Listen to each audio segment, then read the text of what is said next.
I'm Sabrina, 32 years old, and 3 weeks ago, my father called me a loser in front of 50 people at his Father's Day celebration. He didn't whisper it. He didn't pull me aside. He stood at the head of a mahogany table worth more than my annual salary, raised his crystal glass of Chateau Margaux, and announced to every relative, business partner, and Forbes journalist in attendance, "I'm proud of all my children, except the failure sitting at this table." Everyone laughed. My brother applauded. My stepmother smiled like she'd been waiting 27 years for that moment. But I didn't cry. Instead, I stood up, walked to my father, and placed a white envelope on his plate. "For you, Dad. Happy Father's Day." Then I left.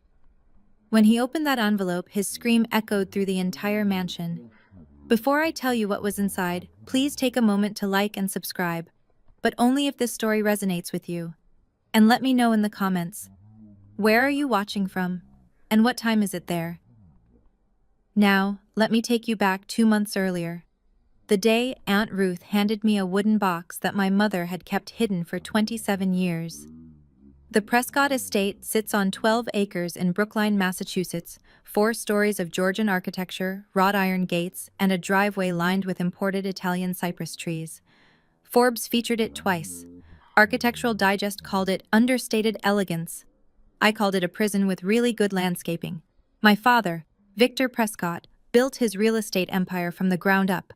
Or so he tells everyone at charity galas. The truth is messier, involving my mother's family land and connections he'd rather forget. But that's a story for later. Growing up, I learned quickly where I stood in the Prescott hierarchy. At the top, Marcus, my older brother. 35, groomed since birth to inherit the throne. He drives a Porsche 911 Turbo S and has never worn the same tie twice. Father's golden child, father's mirror image. Below him, Clarissa, my younger half-sister. 27, daughter of my stepmother, Helena. Marketing director at Prescott Holdings, a title she earned by existing. She posts her Hermes bags on Instagram and calls it personal branding. And then there's me, Sabrina, the public school teacher. The one who drives a 10-year-old Honda Civic and buys her dresses at Nordstrom Rack. The one who chose helping children over making money, which in Prescott language translates to complete and utter disappointment. Every time I visit the estate, I park my car around the corner, behind the gardener's shed. Not because anyone told me to, but because the one time I parked in the circular driveway, Marcus laughed so hard he choked on his espresso. "Did you Uber here in that thing?" he'd asked. "Or is it a rental? Please tell me it's a rental." It wasn't a rental. It was the only thing I owned outright, and I was proud of it. But in that house, pride meant nothing unless it came with a price tag. The invitation came 3 weeks before Father's Day, delivered not by mail, but by Helena herself, via video call. My stepmother appeared on screen wearing a cream Chanel jacket and her signature Cartier love bracelet, the one Victor gave her on their 10th anniversary. Her smile was perfect, practiced. The kind of smile that made you feel like you were being interviewed rather than invited. "Sabrina, darling," she cooed. "I hope I'm not interrupting your work." The pause before work was deliberate. It always was. "Not at all, Helena. What's up?" "Well, as you know, your father is receiving the Businessman of the Year award from the Boston Chamber of Commerce. We're hosting a celebration at the estate, very intimate, just family and a few close associates." She paused, letting the weight of intimate settle. "Naturally, we need you there." Naturally. Not want, need. "Press will be attending," she continued, adjusting an invisible strand of hair. "Forbes is sending a photographer. It's important that we present a unified family front." Ah, there it was. I wasn't being invited because they missed me. I was being invited because an empty chair would raise questions. Sabrina Prescott, the absent daughter, that would be a headline. Sabrina Prescott, standing quietly in the background while her father collected another trophy, that was just set dressing. "Of course," I said, keeping my voice neutral. "I'll be there." "Wonderful." Her smile widened, but her eyes stayed cold. "Oh, and Sabrina? Do try to dress appropriately. Your father's reputation is on the line." The call ended before I could respond. I stared at my phone for a long moment. remembering all the other times Helena had reminded me to dress appropriately, to speak appropriately, to exist appropriately. She wasn't inviting me to a celebration. She was summoning me to perform. I should explain why I kept going back. When I was 10 years old, I won first place in my school's essay contest. The topic was my hero, and I wrote about my mother, how she used to read to me every night, how she smelled like jasmine and old books, how she told me I was her greatest gift. My mother had been dead for 5 years by then, but writing about her made her feel close again. I ran home clutching that certificate like it was made of gold. Father was in his study reviewing contracts. I burst through the door, breathless. "Daddy, I won! First place in the whole school!" He didn't look up from his laptop. "Writing?" he said. "And how much money does writing make, Sabrina?" I stood there, certificate wilting in my hands. I don't know. I just thought, "Marcus," he called out, "scored 2 goals in his soccer match today.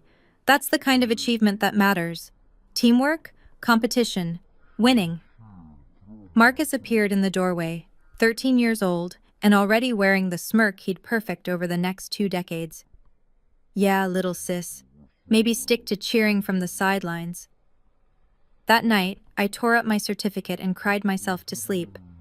But I remember one thing clearly. My grandmother, Victor's mother, found me afterward.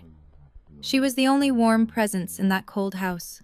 She pulled me into her arms and whispered something I didn't understand at the time. "You look so much like your mother, sweetheart. So much like Eleanor." She said it like a secret, like a prayer. I didn't know then why those words carried such weight. I understand now. If the Prescott estate was a prison, Aunt Ruth's cottage in Vermont was its opposite. Ruth Bennett was my mother's younger sister, the only living connection I had to Eleanor Manning, the woman who gave birth to me and died when I was 5. While the Prescotts lived in marble and mahogany, Ruth lived in a small farmhouse surrounded by maple trees and towers of secondhand books. She'd been a librarian for 30 years. Her idea of luxury was a new reading lamp. I loved her fiercely. Every birthday, without fail, Ruth sent me a handwritten card. Not a text, not an email. A real card, with pressed flowers from her garden and words that made me feel seen. "Happy birthday to my favorite niece. Your mother would be so proud of the woman you're becoming." She was the only person who said my mother's name out loud. We talked on the phone every few weeks, me complaining about school administration, her recommending obscure novels I'd never heard of. Our conversations were easy, uncomplicated, nothing like the verbal landmines of Prescott family dinners. But there was always something Ruth held back. A hesitation in her voice when I mentioned Victor. A careful deflection when I asked about my mother's past. "One day," she'd say, "when you're ready, I have something to show you, something Eleanor wanted you to have." "Ready for what?" I'd ask. "You'll know." I never pushed. Ruth wasn't the type to withhold things without reason, and part of me, I think, was afraid of what I might find. But that fear was about to become irrelevant, because 2 months before Father's Day, I drove to Vermont for spring break, and Ruth finally decided I was ready. But first, let me tell you about the Friday dinners.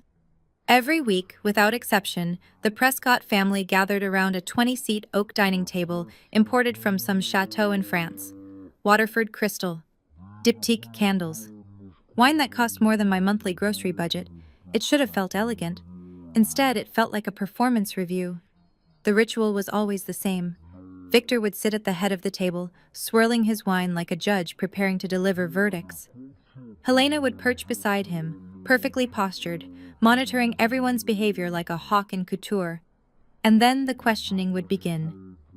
"Marcus," Victor said at the last dinner before my Vermont trip, "tell me about the Henderson deal." Marcus straightened, preening. "Closed it yesterday. 5.2 million. They tried to lowball us, but I held firm." "That's my boy." Victor raised his glass. "To Marcus." "To Marcus," the table echoed. "Clarissa, how's the rebrand coming?" "Ahead of schedule." Clarissa flipped her hair. "The new campaign launches next month. Marketing Weekly wants to feature us." "Excellent." To Clarissa. To Clarissa. Then the table fell silent. Victor's gaze slid toward me. "Sabrina, He said my name like it was a chore. Anything to report? I set down my fork. Actually, yes. One of my students, a girl from a rough home situation, just got accepted to Boston University on a full scholarship. I've been tutoring her for 2 years. I expected something. A nod, a polite acknowledgement. Instead, Marcus snorted. And what do you get out of that? A gift card? Victor didn't even smile.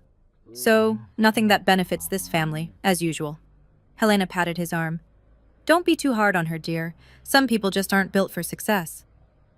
I gripped my napkin under the table and said nothing, because that's what I'd been trained to do. After dinner that night, I excused myself to use the restroom, the guest bathroom on the first floor, naturally, since Helena had made it clear years ago that family bathrooms were reserved for actual family. I was walking past the conservatory when I heard her voice. Helena was on the phone, her back to the doorway. She hadn't noticed me. Honestly, Patricia, it's exhausting, pretending to tolerate her every week. A pause, a laugh. No, she doesn't suspect anything. She's too desperate for Daddy's approval to see what's right in front of her face. I froze. The plan is simple, Helena continued. Victor's been itching to cut her off completely. He just needs a public reason, something that makes her look like the problem. Once she embarrasses herself badly enough, she'll leave on her own. No messy confrontation, no inheritance disputes, just gone. My heart pounded in my ears. The Father's Day event is perfect. All those people watching, all that pressure. If Victor pushes hard enough, she'll crack, and then we'll finally be rid of her. I pressed my back against the wall, barely breathing. Then the floorboard creaked beneath my foot. Helena spun around, our eyes met. For a split second, something flickered across her face. Alarm, calculation, recovery. Then she smiled, smooth as silk. Patricia, I'll call you back. She tucked her phone away. Sabrina, I didn't hear you there. I was just discussing a staffing issue at the company. Sounded serious, I managed. Nothing you need to worry about.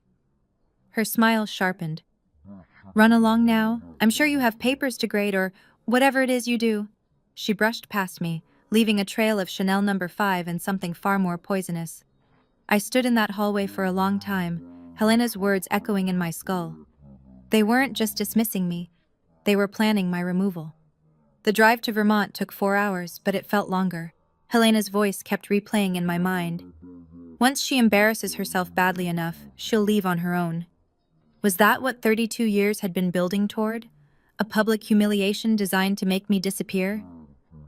By the time I pulled into Ruth's gravel driveway, the sun was setting behind the mountains.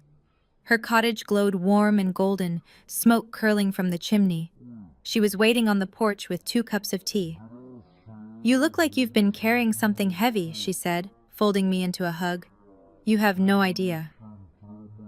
We sat by the fireplace that evening, surrounded by books and the smell of wood smoke. Ruth listened as I told her everything. The Friday dinners, Helena's phone call, the constant feeling of being an outsider in my own family. When I finished, she was quiet for a long moment. Sabrina, she finally said, there's something I need to show you. She rose and walked to an old cedar chest in the corner of the room, one I'd seen 100 times but never thought to ask about. She lifted the lid and withdrew a wooden box, weathered with age, carved with delicate flowers. This belonged to your mother. My breath caught. Eleanor gave it to me before she died, Ruth continued, her voice thick. She made me promise to keep it safe, to give it to you when you were ready. Ready for what? Ruth pressed the box into my hands. For the truth. Inside, I found photographs of my mother as a young woman, radiant, laughing, full of life I'd never seen. Beneath them lay a leather journal, its pages yellowed and fragile, and at the very bottom, a sealed envelope. It was addressed in my mother's handwriting, for Sabrina, when she's strong enough. I don't know what's in that envelope, Ruth said softly. Eleanor never told me, but she was insistent. She said one day you'd need it. I held the envelope in my trembling hands, feeling its weight like a stone. 27 years of secrets, sealed in paper and silence. I wasn't sure I was ready, but I was starting to realize I might not have a choice. I didn't open the envelope that night. I couldn't. Instead, I tucked it back into the box and drove home to Boston, with it sitting on my passenger seat like a ticking bomb. Every red light, every traffic jam, I'd glance at it and wonder what my mother had been so desperate to tell me. But life, as it does, intervened. The week before Father's Day, Helena scheduled a family video call to coordinate logistics for the celebration. What that actually meant was making sure everyone looked perfect for the cameras. Victor's face filled my laptop screen like a tribunal judge. Helena hovered behind him. Clarissa waved from her corner, and Marcus smirked from what appeared to be his corner office. "The Forbes photographer arrives at 6, Victor announced. "Everyone should be dressed by 5:30. This is a black tie event. I expect you all to represent this family appropriately." His gaze landed on me. "Sabrina, that means you especially." "No, teacher clothes." "I know how to dress myself, Father." "Do you?" Marcus chimed in. "I can send you something from Neiman's, my treat. Consider it charity." He laughed at his own joke. No one else did. "That won't be necessary," I said through clenched teeth. "Victor," Helena interjected sweetly, "perhaps you could give Sabrina a clothing allowance, just this once. We wouldn't want any unfortunate photos circulating." "No," I cut her off before Victor could respond. "I'll handle my own wardrobe, thank you." Victor sighed heavily, a sound he'd perfected over decades of disappointment. "You've always been stubborn, just like your mother." The words hit different now. Just like your mother. He'd said it 1,000 times before. I'd always assumed it was an insult. Victor's way of saying I was difficult, emotional, impractical. But sitting there with my mother's unopened envelope waiting at home, I heard something else underneath. Something that sounded almost like fear. That night, I dreamed of my mother. Not the vague impressions I usually carried, the jasmine perfume, the soft voice reading bedtime stories. This was a memory, sharp and clear, surfacing after decades of burial. I was 4 years old. My mother and I were in my bedroom, the one with the yellow curtains she'd sewn herself. She was brushing my hair, counting each stroke like she always did. 98, 99, 100. There, my beautiful girl. She wrapped her arms around me from behind, and we looked at our reflection in the mirror together. Her dark hair and my lighter brown, her warm eyes and my blue-gray ones. "Mama, why do I look different from Daddy?" She went still, just for a moment. "Because you look like me, sweetheart, and that's a good thing." "Does Daddy think it's a good thing?" She didn't answer right away. When she spoke again, her voice was fierce. "Listen to me, Sabrina. You are my greatest gift. No matter what anyone says, no matter what anyone does, you are loved, you are wanted, you are enough. But Daddy, your Daddy will learn." She held me tighter. "I'll make sure of it." Footsteps in the hallway. We both looked up. Victor stood in the doorway, watching us with an expression I was too young to read. My mother met his gaze, didn't flinch. "She's our daughter," she said. "Ours." Victor said nothing. He simply turned and walked away. 1 year later, my mother was dead. A car accident on a rainy night. The police said she lost control on a curve. I was 5 years old when they buried her. 27 years later, I woke up in my Boston apartment with tears on my face and a realization settling into my bones. My mother had been protecting me from something, and whatever it was, she'd taken it to her grave, until now. The day of the Father's Day celebration arrived with the kind of perfect weather that felt like a cosmic joke. Blue skies, 72 degrees, not a cloud in sight. The Prescott estate had been transformed into something out of a magazine spread. White tents dotted the back lawn. A jazz quartet played beneath the pergola. Waitstaff in crisp uniforms circulated with silver trays of champagne and canapes. And flowers. Flowers everywhere. Roses, peonies, orchids. Helena's signature touch, designed to remind everyone that elegance could be purchased by the truckload. I arrived at exactly 5:30, as instructed, wearing a simple black dress I'd found at Nordstrom Rack for 60% off. It wasn't designer, it wasn't remarkable, but it fit well, and more importantly, it was mine. Helena intercepted me at the door. "Oh, Sabrina." Her eyes swept over me with surgical precision. You actually came. Was there doubt? One never knows with you. She adjusted my collar like I was a child. At least you made an effort. Try to stay in the background during photos, won't you? The lighting is better for certain complexions. I bit back a response and stepped inside. The grand dining room had been set for 50 guests. The mahogany table, normally oppressive, now stretched the length of the room, draped in white linen and anchored by towering floral centerpieces. Place cards in calligraphy. Waterford crystal at every setting. A Steinway grand piano in the corner, waiting for the hired performer. And at the head of the table, a throne-like chair reserved for the guest of honor. Victor Prescott, Businessman of the Year. I found my place card near the far end, between a distant cousin I barely knew and the empty chair reserved for late arrivals. As far from Victor as possible. Some things never changed. By 7 o'clock, all 50 seats were filled. I recognized most of the faces, aunts, uncles, cousins twice removed. The Prescott family tree was vast and complicated, held together less by affection than by shared interest in Victor's success. They came for the free champagne and the networking opportunities. Love was optional. Mixed among them were Victor's business associates, men in bespoke suits and women in designer gowns, all laughing a little too loudly at his jokes. And in the corner, a photographer from Forbes, documenting everything for the puff piece that would undoubtedly call Victor a visionary. The evening progressed like a carefully orchestrated performance. Appetizers, toasts, anecdotes about Victor's early struggles that conveniently omitted my mother's family money. Helena played the gracious hostess, gliding between tables with practiced ease. Marcus held court near the bar. Clarissa posed for the photographer like she was auditioning for a magazine cover, and I sat in my corner, speaking only when spoken to.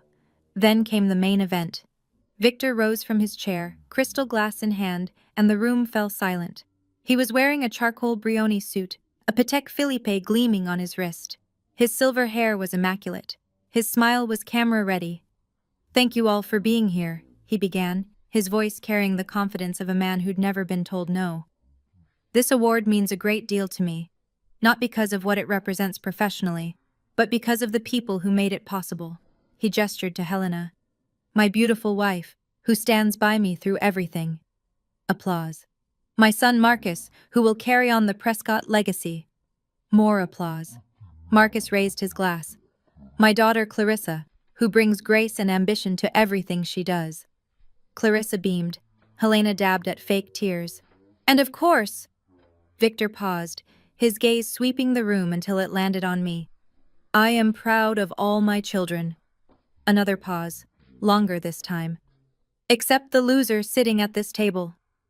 The words dropped like a bomb. For one heartbeat, the room was frozen. Then someone laughed. Then another. Then Marcus was applauding, slow and deliberate. "About time you said it, Dad." Helena pressed her lips together, suppressing a smile.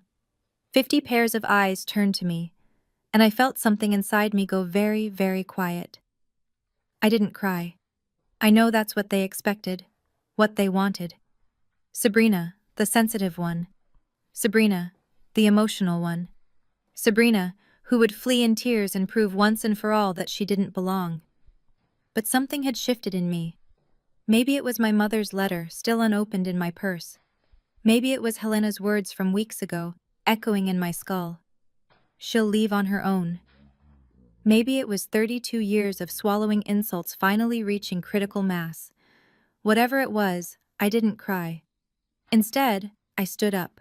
The laughter died. The room went silent again, this time with confusion. I wasn't following the script. Slowly, deliberately, I walked toward the head of the table. My heels clicked against the marble floor. The Forbes photographer raised his camera, sensing something newsworthy. Victor watched me approach, his smirk faltering slightly. "What are you doing?" I didn't answer. I reached into my purse and withdrew a white envelope. Plain, unremarkable, but heavy with everything I'd discovered in the past 2 months. I placed it gently on his plate, beside his untouched dessert. "For you, Dad." My voice was steady, clear. "Happy Father's Day." Victor stared at the envelope like it might bite him. "What is this? One of your sentimental cards?" Open it and see. Helena leaned forward. Victor, don't engage with her theatrics. Open it. Our eyes met. For the first time in my life, I didn't look away first. Something flickered across his face. Uncertainty, maybe even fear. But I didn't stay to watch. I turned and walked toward the door. 50 guests parted to let me through, too stunned to speak. Sabrina! Victor's voice cracked. Get back here! You don't walk away from me! I paused at the threshold, didn't turn around. I just did. And then I was gone. Let me take you back 3 weeks. After that video call, the one where Victor told me not to dress like a teacher, I finally found the courage to open my mother's envelope. I sat on my apartment floor with the wooden box beside me, Ruth's words echoing, "For the truth." My hands trembled as I broke the seal. Inside were 2 documents and a letter written in my mother's handwriting. I read the letter first. My dearest Sabrina, if you're reading this, I'm no longer there to protect you, and I'm so sorry. There's something I should have told you while I was alive, but I was too afraid. Afraid of losing you, afraid of what Victor would do. The truth is, Victor is not your biological father. Before I met him, I was in love with someone else, a man named James Whitfield. He was kind and gentle, and he loved me completely. We were going to be married. But James died in an accident 2 months before our wedding, and I discovered I was pregnant with you shortly after. My family was devastated. A child out of wedlock would have ruined our reputation.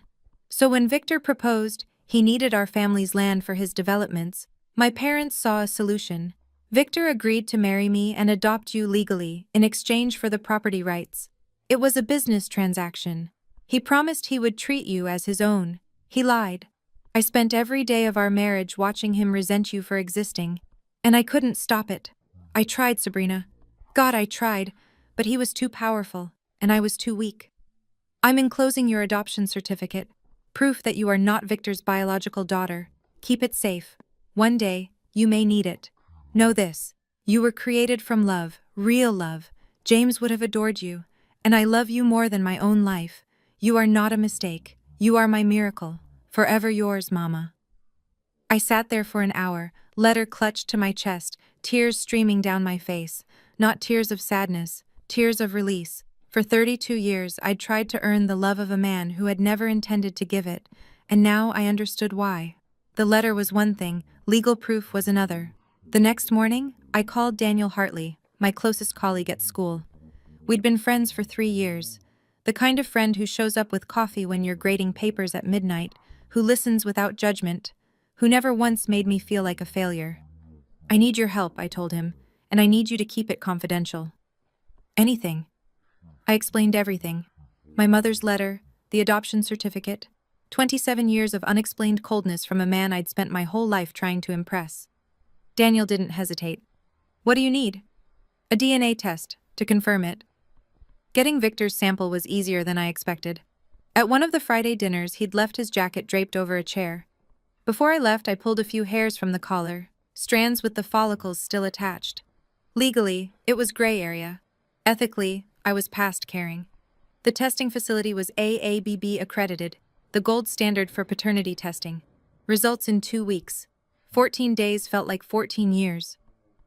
When the email finally arrived, I was sitting in my classroom after hours, surrounded by student essays. My hands shook as I clicked open the PDF. Probability of paternity, 0.00%. Conclusion. The alleged father is excluded as the biological parent. 0%. Not a doubt, not a possibility. 0. I sat there in the empty classroom, fluorescent lights buzzing overhead, and started to laugh. All those years, all that desperate striving, all those moments I'd thought, if I just try harder, he'll finally love me. He was never going to love me, not because I wasn't good enough, because I was never his to love. Daniel found me still sitting there an hour later, the test results printed and clutched in my hands. You okay? He asked quietly. I looked up at him with wet eyes and the first real smile I'd felt in weeks.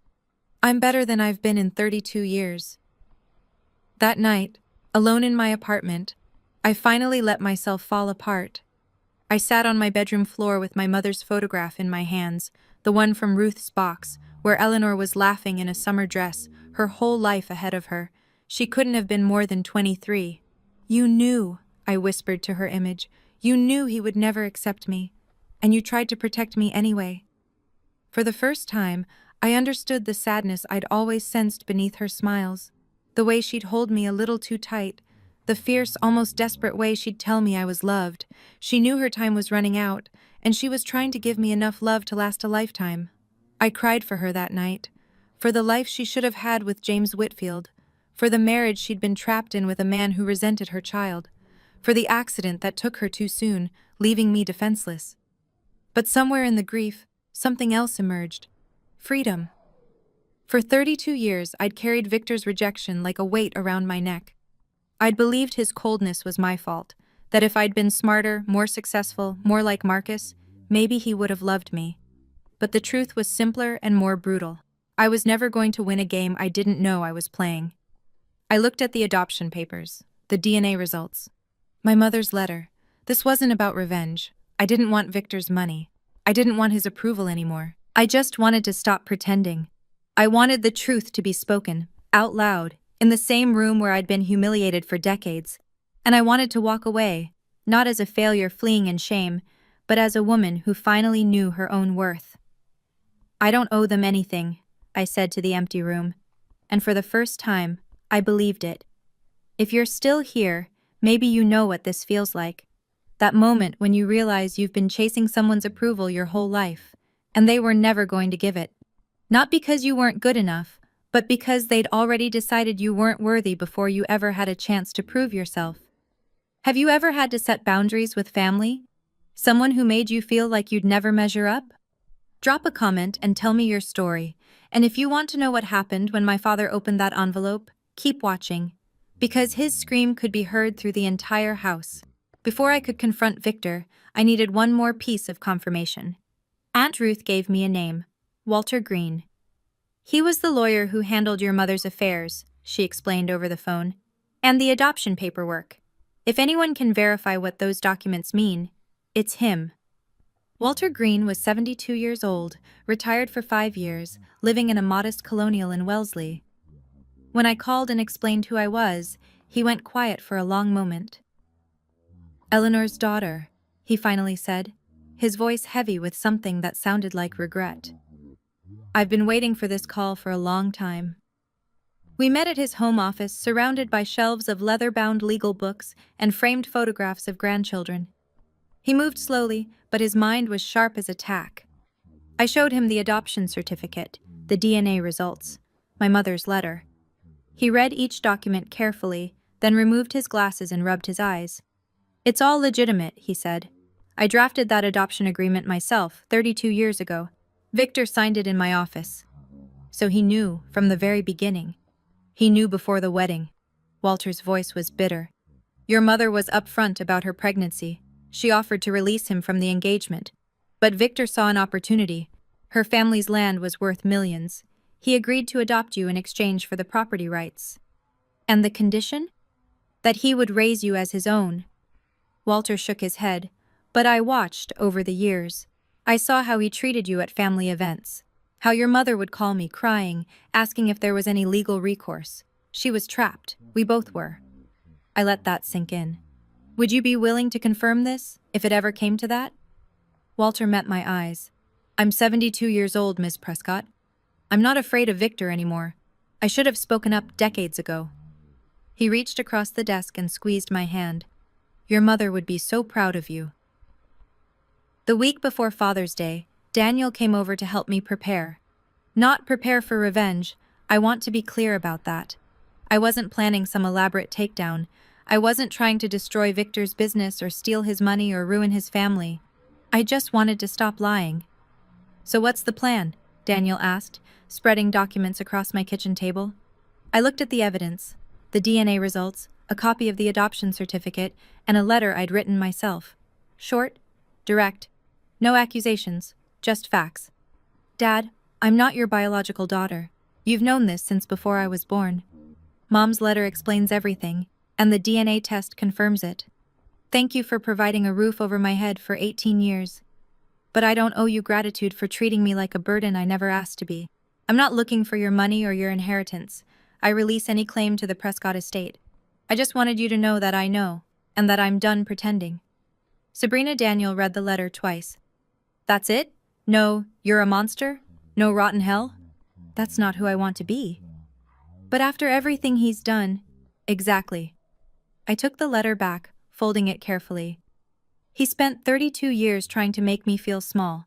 If I stoop to his level, he wins. But if I walk away with my dignity intact, knowing the truth, that's something he can never take from me. Daniel was quiet for a moment. Then he smiled, soft and sad. You know they'll never forgive you for this. They never forgave me for being born. I slid the documents into a white envelope. At least now they'll have an actual reason. I sealed the envelope and wrote on the front, for Dad. No return address, no room for reconciliation. Just the truth, finally spoken. The night before the party, I couldn't sleep. I lay in bed, staring at the ceiling, running through every possible scenario. Victor opening the envelope in private, Victor opening it publicly, Victor throwing it away unread. But I kept coming back to the same conclusion. It didn't matter what he did. My peace wasn't dependent on his reaction anymore. I got up and walked to my dresser where my mother's photograph sat beside a small vase of jasmine, her favorite flower. I'd started buying it weekly, a ritual that made me feel close to her. Hey, Mama, I whispered to the photo. Tomorrow's the day. Silence, obviously. But I could almost hear her voice, the way she used to speak to me before bed. You are enough, sweetheart. Exactly as you are. I thought about what she'd sacrificed, marrying a man she didn't love to protect her child, spending years in a cold marriage, watching helplessly as Victor directed his resentment at an innocent girl, dying before she could see her daughter grow up. She deserved better than Victor Prescott. And so did I. I picked up the envelope from my nightstand, felt its weight in my hands. If he's cruel tomorrow, and he probably will be, it won't hurt me anymore, I said out loud. Because I know the truth now. I know who I am, and it has nothing to do with him. The jasmine swayed gently in the breeze from my open window. I tucked the envelope into my purse, climbed back into bed, and for the first time in weeks, slept deeply and dreamlessly. When I woke the next morning, I felt something I hadn't felt in years. Ready. Not for battle, not for revenge, just ready to finally be free. Now let me take you back to the dining room, to the moment after I walked out. Victor sat frozen at the head of the table, the white envelope lying on his plate like a dare. What the hell was that about? Marcus laughed nervously, trying to break the tension. Classic Sabrina, always so dramatic.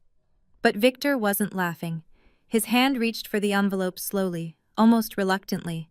Helena leaned over his shoulder, curiosity overriding her usual composure. It's probably nothing, she said. Some passive-aggressive thank you note. Victor tore the envelope open. The first page slid out. The DNA test results. His eyes scanned the document, and I'm told, by a cousin who was sitting nearby, that all the color drained from his face in about 3 seconds. Victor? Helena's voice sharpened. What is it? He didn't answer. His hands were shaking as he pulled out the second document, the adoption certificate, his own signature, dated 32 years ago. Victor! The third document was my letter.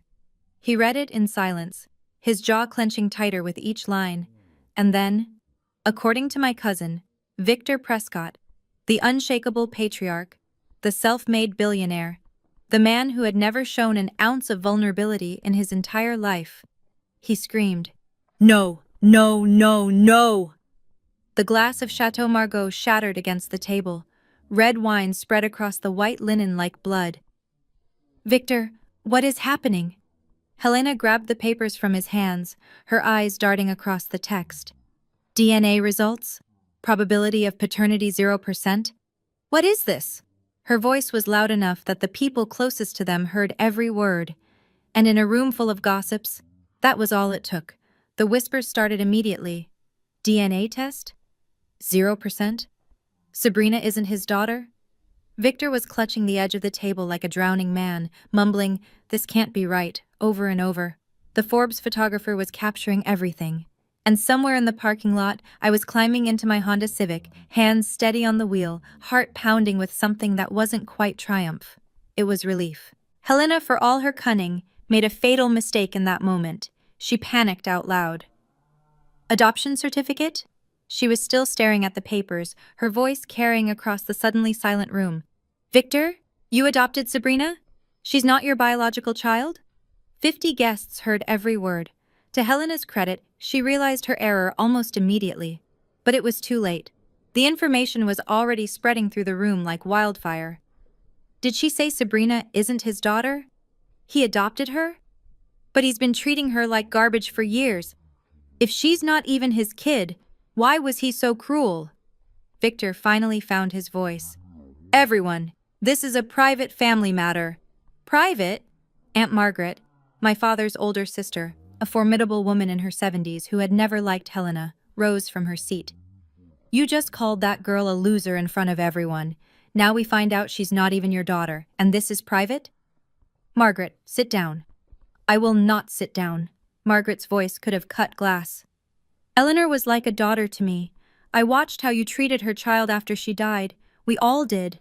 We just didn't have proof that it was deliberate. The room erupted. Cousins whispered furiously. Business associates exchanged uncomfortable glances. The photographer from Forbes, I later learned, was furiously texting his editor. Victor, one of his business partners, a man named Howard Chen, stood up with visible discomfort. I think perhaps I should be going. Howard, don't be ridiculous. I came here to celebrate your award, not to witness. He gestured vaguely at the chaos. Whatever this is, I'll call you next week. He left. 2 other associates followed. Marcus was on his feet trying to control the damage. Everyone, please. My father is clearly upset. Let's just take a breath. Marcus, Helena's voice was icy. Not now. But Marcus kept talking, and Helena kept snapping, and Victor kept clutching the adoption papers like they might burst into flames if he held them tightly enough. Meanwhile, the truth kept spreading, and there was nothing any of them could do to stop it. What happened next, I pieced together later from Aunt Margaret's account. The room had descended into chaos, controlled chaos, the kind that happens at wealthy gatherings where no one raises their voice, but everyone is absolutely furious. Margaret stood at the center of it, commanding attention the way only a 73-year-old Prescott matriarch could. Let me make sure I understand this correctly. Her voice cut through the murmurs. Victor, you married Eleanor knowing she was pregnant with another man's child. You legally adopted Sabrina, and then you spent 30 years punishing that little girl for circumstances beyond her control? Margaret, you don't know what you're talking about. I know exactly what I'm talking about. She took a step closer to him. I was at your wedding. I watched Eleanor's face when she said her vows. She wasn't in love with you, Victor. She was terrified. And now I understand why. Another cousin chimed in. Robert, who had always seemed to worship Victor. Is this true? You knew from the beginning? This is none of your business. It became our business when you made your announcement. Robert's voice was cold. We all laughed. I laughed. At a woman who never did anything to deserve it. The mood in the room had shifted palpably. These weren't strangers accusing Victor, they were family. People who had witnessed years of subtle cruelty and explained it away. People who were now realizing they had been complicit. You made us all part of your vendetta, Margaret continued. Every joke at Sabrina's expense, every dismissive comment. You wanted us to look down on her, and we did, because we trusted you. Victor's face had gone from pale to mottled red. I gave that girl everything. Everything except basic human decency. The silence that followed was deafening, and somewhere across town, I was pulling into my apartment parking lot, finally able to breathe. According to Margaret, the most devastating moments came from Victor's own children. Marcus was the first to crack. He'd been pacing behind his father, trying to manage the situation, when the full weight of the revelation finally hit him. He stopped mid-stride, staring at the adoption papers still clutched in Victor's hand. Wait. His voice was strange, hollow. Wait. Marcus? Victor reached for him. You knew. Marcus stepped back. My whole life. You told me Sabrina was a disappointment, that she wasn't living up to the Prescott name, that I had to work harder because she was dragging us down. Son, but she was never a Prescott. Marcus's voice broke. She was just some kid you agreed to raise for a land deal, and you made me hate her for it. I didn't make you. You did. Marcus's composure finally shattered. Every time I mocked her, you laughed. Every time I excluded her, you approved. I thought I was being a good son, but I was just a weapon. Clarissa was crying now, mascara streaming down her carefully contoured cheeks. Mom? She turned to Helena. Did you know about this? Helena's silence was answer enough. You told me Sabrina was jealous of us, that she hated me because I had what she wanted, but she never wanted anything except, Clarissa's voice broke, except to be part of the family. Clarissa, darling, it's more complicated than… No, it's not. Clarissa pulled away from Helena's outstretched hand. It's really not complicated at all. You're horrible people. And you raised me to be horrible too. She grabbed her purse and headed for the door. Where are you going? Helena called after her. To find my sister. The door slammed behind her, leaving a silence so complete you could hear the ice melting in the abandoned champagne glasses. But Margaret wasn't finished. I learned later that she'd been waiting decades for this moment, not out of malice, but out of a guilt that had never quite faded. She'd known Eleanor, loved her like a sister, and she'd watched, helpless, as Victor slowly crushed the light out of her. Since we're laying bare family secrets, Margaret said, her voice carrying across the devastated room, let me add one more. Victor's head snapped up. Margaret, don't… Eleanor didn't die in an accident. The room went completely still. She lost control of her car on a rainy night, that's true.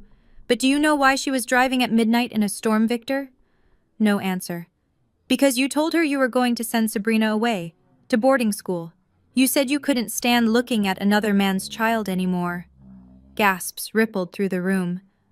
Eleanor was driving to her sister's house, to Ruth, to beg her to take Sabrina in. She was going to leave you. Finally, after years of threats and manipulation, she'd had enough. You don't know that. I know because she called me that night. Margaret's voice trembled. She was crying so hard I could barely understand her. She said, Margaret, he's going to take my baby away. I can't let him. I'd rather die than let him hurt her anymore. The room was frozen. And then her car went off the road. Margaret wiped her eyes. She didn't lose control, Victor. She lost hope. Victor looked like he'd been struck. Eleanor spent 8 years in a loveless marriage, protecting a daughter you never wanted. She was 29 years old when she died, and the last words she ever said to anyone were about keeping Sabrina safe. That's not fair. Fair? Margaret's voice rose for the first time. You want to talk about fair? That little girl grew up motherless in a house full of people who resented her existence. You don't get to talk about fair. Victor opened his mouth, but no sound came out. For the first time in his life, Victor Prescott had nothing to say. The aftermath of Margaret's revelation was unlike anything the Prescott family had ever witnessed. Marcus, who had spent his entire life modeling himself after Victor, looked like a man watching his identity crumble. He sank into a chair, head in his hands. I called her a charity case. The words came out broken, barely audible.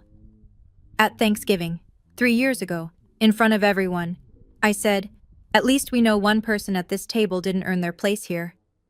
Everyone laughed. Sabrina just smiled, like she was used to it. He looked up, tears streaming down his face. She was used to it, because I did it all the time, because you made me think it was okay. Victor said nothing. I'm 35 years old. Marcus's voice cracked. And I've been a bully my entire adult life. To my own sister, who wasn't even technically my sister, who never did anything to me except exist. Marcus, you couldn't have known. I didn't want to know. He stood abruptly, chair scraping against the marble floor. I didn't ask questions because the answers might have made me uncomfortable. That's not ignorance, Dad. That's cowardice. He turned to Helena, who had been standing frozen. Her perfect composure finally cracked. And you orchestrated this. You told me Sabrina was beneath us. You coached me on exactly what to say to make her feel small. I was protecting this family. You were protecting your inheritance. Marcus's disgust was palpable. This was never about family. This was about money. It's always been about money with you. He looked at his father one last time. I don't know who I am anymore, but I know I don't want to be you. Marcus walked out of the dining room without another word, and Victor, for the first time anyone could remember, looked truly alone. Victor made one last attempt to salvage the evening. He straightened his Brioni jacket, smoothed his silver hair, summoned the commanding presence that had built a real estate empire and intimidated boardrooms for 40 years. Everyone. His voice was firm, controlled. This is a family matter. I appreciate your concern, but I must ask you to respect our privacy. Let's end the evening here, and I'll address these allegations appropriately. No one moved. I said, the evening is over. Victor. It was Howard Chen's voice, coming through the speakerphone his assistant had left on the table. He must have been listening from his car. I'm withdrawing from the Meridian project. My attorneys will contact yours Monday morning. Howard, be reasonable. I just watched you call your own daughter, adopted or not, a loser in front of 50 people. Then I learned you've been psychologically abusing her for 30 years. What exactly is reasonable about continuing to do business with you? The line went dead. Before Victor could respond, 2 more phones buzzed. Text messages, emails. The dominoes were falling. Mr. Prescott? The Forbes photographer stepped forward, visibly uncomfortable. I think you should know. My editor just asked me to pivot the article. We'll be reaching out for comment before publication. Victor's face went gray. Get out. His voice was barely a whisper. All of you, get out of my house. Slowly, the guests began to disperse, not with the satisfied air of people who'd attended a celebration, but with the shell-shocked expressions of witnesses to a catastrophe. Margaret lingered at the door. She looked at Victor one last time. Eleanor deserved better, she said quietly, and so did Sabrina. Then she was gone. And Victor Prescott stood alone in his ruined dining room, surrounded by shattered glass and spilled wine and the wreckage of a reputation built on lies. You know, sitting here now, I realize something important. I didn't destroy my father. I didn't bring down his empire, or steal his money, or ruin his marriage. I just told the truth. The truth has a funny way of doing the rest. If you've ever been in a situation where you had to choose between keeping the peace and speaking up, I see you. I know how hard that choice is, and I know that sometimes the bravest thing you can do is simply stop pretending. What happened after that night? Did I see Victor again? Did I forgive Helena? Stay with me. We're almost at the end. While the Prescott estate imploded, I drove home in silence. No radio, no podcasts, just the hum of the engine and the steady rhythm of my breathing. I pulled into my apartment complex, a modest building in Somerville, nothing fancy but mine, and sat in the parking lot for a long time. My phone buzzed. Text from Victor. How dare you, call me immediately. Text from Marcus. Sabrina, please, we need to talk. Text from Helena. You've destroyed this family. I hope you're happy. And then, finally, a text from Aunt Ruth. Margaret called me. She told me everything. I'm so proud of you, sweetheart. I deleted the first 3 messages without responding. But Ruth's, that one I saved. Inside my apartment, I walked straight to my dresser and picked up my mother's photograph. It's over, Mama. My voice came out steadier than I expected. I'm free. I knew there would be fallout. Legal complications maybe. Angry phone calls, definitely. The Prescotts weren't the type to accept humiliation quietly. But in that moment, none of it mattered. My phone rang again. Victor's number. I let it go to voicemail. Then Marcus's number. Voicemail. Then a number I didn't recognize. I answered that one. Sabrina? It was Clarissa, her voice thick with tears. I know you probably don't want to talk to me, but I had to say, I'm sorry. I'm so sorry. I sat down on my bed, phone pressed to my ear. Where are you? In my car, outside your building. A pause. I know you need space. I know I don't deserve anything from you, but if there's ever a chance, if you're ever willing to talk. I looked out my window. Sure enough, a white BMW was parked across the street. Come upstairs, Clarissa. It wasn't forgiveness, not yet. but it was a start. 1 week later, the consequences became concrete. The Forbes article never mentioned Victor's award. Instead, it ran a piece titled, "The Prescott Family's Carefully Constructed Image Shatters at Father's Day Celebration." The details were damning but accurate.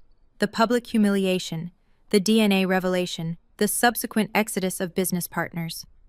Howard Chen officially withdrew from the Meridian project, a $70 million development that had been Victor's crown jewel. 2 other partners followed within days, citing concerns about corporate leadership. Helena filed for legal separation. Not because she'd suddenly developed a conscience, but because, as Marcus bitterly explained, she knew the money was about to dry up and wanted to secure her share before things got worse. Marcus resigned as COO of Prescott Holdings. His resignation letter, which somehow leaked to Boston Business Journal, contained a single sentence: "I need to learn who I am when I'm not trying to be my father." And me? I went back to work. I graded papers. I coached students through college applications. I ate lunch with Daniel in the teacher's lounge and talked about everything except the Prescott family drama. But things had changed. My cousin Robert, the one who'd laughed at Victor's loser joke, sent me flowers with a card that simply said, "I'm sorry." Aunt Margaret called every few days to check on me, sharing updates I hadn't asked for but appreciated anyway. And Clarissa. Clarissa called every single day. "Can we get coffee?" she asked on day 7. "Not at a restaurant your family owns." "There's a diner near my apartment. Nothing fancy, just coffee." I hesitated. A week ago, I would have said no, but something had shifted in me too. I wasn't the woman who flinched at Prescott judgment anymore. "Fine," I said, "but I'm buying." Deal. It wasn't reconciliation, not yet, but it was something new. The diner Clarissa chose was exactly what she promised. Nothing fancy. Formica tables, vinyl booths, a waitress who called everyone hun, and refilled coffee without being asked. The kind of place Helena would never set foot in, which is probably why Clarissa picked it. She was already there when I arrived, hunched over a cup of black coffee like it was a lifeline. Without her usual designer armor, the Hermes bags, the perfect makeup, she looked younger, smaller. "Hey," I said, sliding into the booth across from her. "Hey." She couldn't meet my eyes. "Thanks for coming." We sat in silence for a moment, the clatter of dishes and murmur of other conversations filling the space. Finally, Clarissa spoke. "I've been replaying every conversation we've ever had, every time I made you feel like you weren't good enough, every time I compared myself to you and made sure you knew I thought I was winning." "Clarissa, no, let me finish." She looked up, eyes red-rimmed. "I was 27 years old before I realized I'd never actually had a relationship with my own sister. I just had a competition, and I didn't even know what I was competing for." "Neither did I admitted. "I thought if I tried hard enough, eventually I'd be part of the family." "You were always part of the family. We just—" She swallowed hard. "We were too busy performing to notice." I stirred my coffee, processing. "Can we start over?" Clarissa asked, her voice small. "I know I don't deserve it. I know you might never trust me, but can we try?" I thought about my mother, about chosen family, about the difference between blood and belonging. "We can't erase 27 years of damage with one coffee," I said finally. "But we can start somewhere." Clarissa nodded, tears spilling down her cheeks. I reached across the table and squeezed her hand. It wasn't forgiveness, but it was a door, cracked open, and sometimes that's enough. 1 month after the Father's Day disaster, I drove to a cemetery in Vermont. Aunt Ruth came with me. We walked together through rows of granite headstones until we reached a modest marker beneath an old oak tree. The stone read, "Eleanor Grace Manning, beloved mother and sister, 1969 to 2002. You are enough, exactly as you are." I'd chosen that inscription myself, when I was old enough to have an opinion. At the time, I didn't know why those words felt so important. Now I understood. I knelt in the damp grass and placed a bouquet of sunflowers against the stone, her favorite, Ruth had told me years ago. "Hey, Mama." My voice was barely above a whisper. "I found your letter. I know everything now." The autumn wind rustled through the oak leaves above us. I spent 32 years trying to earn love from a man who was never going to give it. But you knew that, didn't you? You tried to protect me, and you're still protecting me, even now. Ruth placed a hand on my shoulder, steady and warm. I'm not a Prescott, I continued. I never was. But I'm your daughter, Eleanor Manning's daughter, and that's more than enough. I stood, brushing grass from my knees.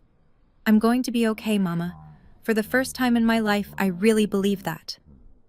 We stayed for a while longer, Ruth sharing stories about Eleanor as a young woman, her laughter, her stubbornness, her fierce love for books and flowers, and the daughter she'd barely gotten to raise. When we finally walked back to the car, I felt something I hadn't felt in decades. Peace. Not the absence of pain. The pain was still there, and might always be, but beneath it now a solid foundation of truth. I knew who I was. I knew where I came from. And I knew, finally, completely, that my worth had never depended on Victor Prescott's approval. You okay? Ruth asked as we pulled out of the cemetery.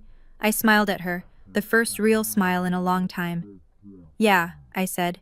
I think I finally am. Thank you for staying with me through this story.